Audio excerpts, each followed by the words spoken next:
Buenos días, mi nombre es Juan Carlos Telles Sandoval. Este es un trabajo para la Universidad Virtual del Estado de Guanajuato dentro del módulo Derechos Humanos en el ámbito internacional. Este es el reto número 5, el cual se llama ¿Cuál es la responsabilidad del Estado mexicano? Mi matrícula es la 2102-1157 y mi asesor educativo es la maestra Diana Patricia Josefina Orcasitas Hernández.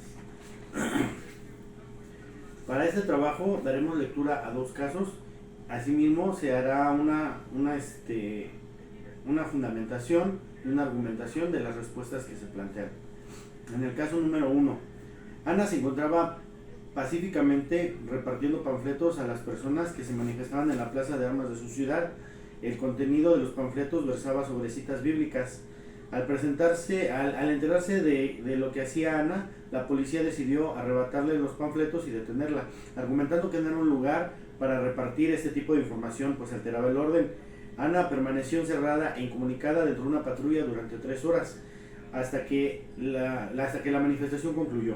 Posteriormente, el policía trasladó a Barandillas a Ana, donde recibió burlas y calificativos peyorativos por el personal de seguridad pública. Luego de un día de detenida, la dejaron en libertad. Ana denunció el hecho ante la Fiscalía General del Estado, así como en la Comisión Estatal de Derechos Humanos.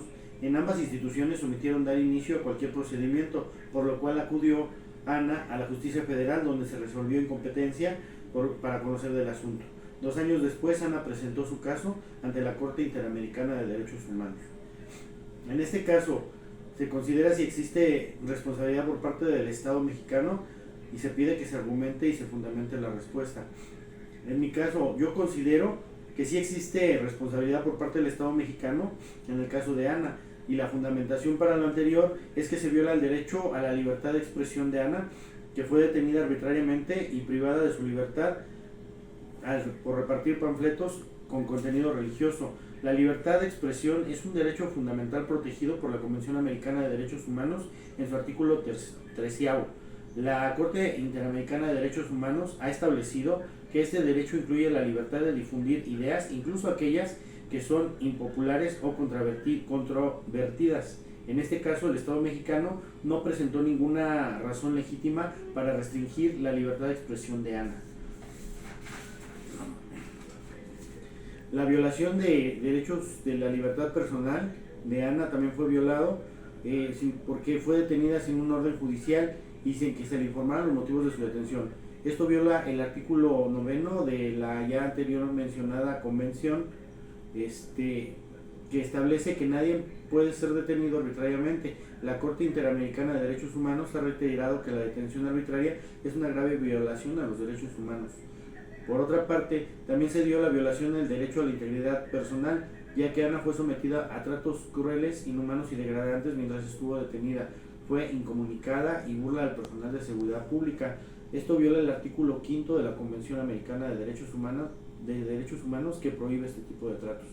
En resumen, el Estado mexicano violó varios derechos fundamentales de Ana al detenerla arbitrariamente, privarla de su libertad de expresión y someterla a tratos crueles, inhumanos y degradantes.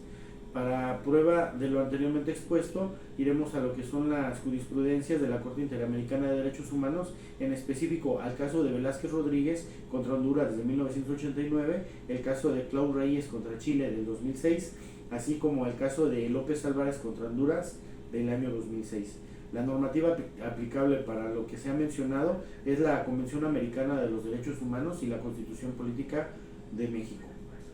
En el caso número 2, durante la pandemia por COVID, el gobernador de una entidad federativa publicó un decreto por el medio del cual se declaraba obligatorio el confinamiento en domicilio particular de los habitantes, con un horario de 18 horas a 9 de la mañana.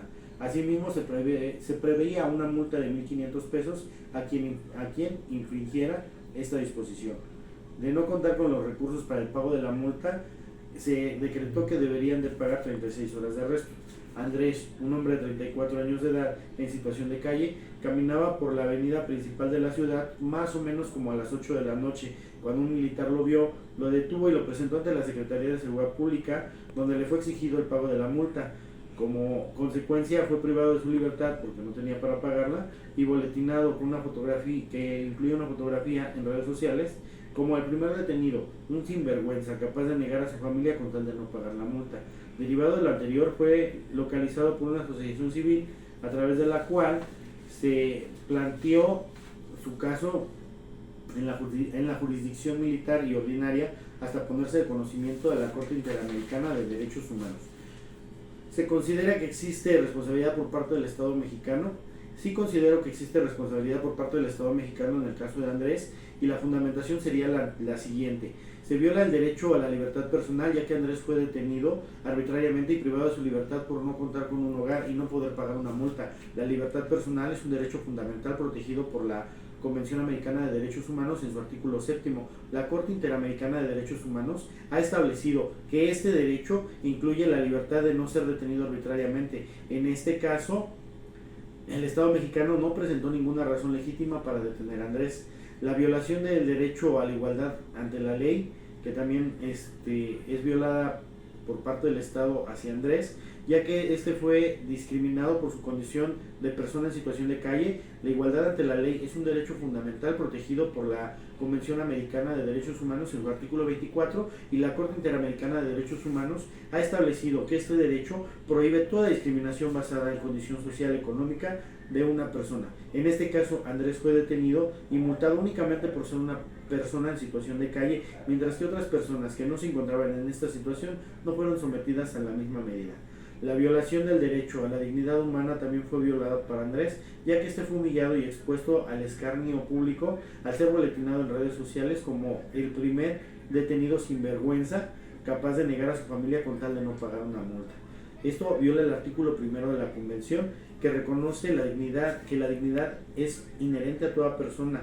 La Corte Interamericana de Derechos Humanos ha establecido que la dignidad humana es un valor fundamental que debe ser respetado y protegido por el Estado. En resumen, el Estado mexicano violó derechos fundamentales de Andrés al detenerlo arbitrariamente, discriminarlo por su condición de persona en situación de calle y humillarlo públicamente. Para prueba de lo anterior, nos apegaremos a las jurisprudencias de la Corte Interamericana de Derechos Humanos, en específico al caso de Paniagua contra Guatemala de 1998 y el caso de Gómez Laún contra Brasil del 2010. La normativa aplicable es la Convención Americana sobre Derechos Humanos y la Constitución Política de los Estados Unidos Mexicanos. En conclusión, sobre los casos y su resolución, en ambos casos presentados existe responsabilidad por parte del Estado mexicano por las violaciones a los derechos humanos de las víctimas. En este caso, en el caso específico de Ana, se violó su libertad de expresión, su libertad personal e integridad personal. El Estado mexicano no presentó ninguna razón legítima para su detención y privarla de su libertad. Asimismo, la sometió a tratos crueles, inhumanos y degradantes. En el caso de Andrés, se violó su libertad personal, la igualdad ante la ley, la dignidad humana. El Estado mexicano no presentó ninguna razón legítima para detenerlo y discriminarlo por su condición de persona en situación de calle y humillarlo públicamente. En ambos casos, el Estado mexicano tiene la obligación de investigar las violaciones de los derechos humanos ocurridas y sancionar a los responsables, adoptar medidas para prevenir que hechos similares vuelvan a ocurrir y reparar el daño causado a las víctimas, incluyendo una compensación económica y medidas de satisfacción. Es importante destacar que la Corte Interamericana de los Derechos Humanos es un tribunal competente para conocer de estos casos. Las víctimas pueden acudir a dicha corte cuando no han obtenido justicia en su país. En este caso, ponemos de manifiesto la necesidad de que el Estado mexicano tome medidas para garantizar el respeto y la protección de los derechos humanos de todas las personas, sin importar su condición social o económica. Además de lo anterior, me gustaría agregar lo siguiente. Es importante que las autoridades mexicanas conozcan y apliquen estándares internacionales de derechos humanos en materia de libertad de expresión, también en detención arbitraria y trato digno. Es necesario que se fortalezcan las instituciones encargadas de proteger los derechos humanos en México, como la Comisión Nacional de Derechos Humanos. La sociedad civil también juega un papel importante en la defensa de los derechos humanos, y es necesario que organizaciones civiles denuncien la violación de los derechos humanos y exijan al Estado que cumpla con sus obligaciones. En ambos casos, El Estado mexicano tiene la obligación de investigar las violaciones de los derechos humanos ocurridas y de sancionar a los responsables. Además debe de adoptar medidas para prevenir que hechos similares vuelvan a ocurrir. Por mi parte sería todo, muchas gracias.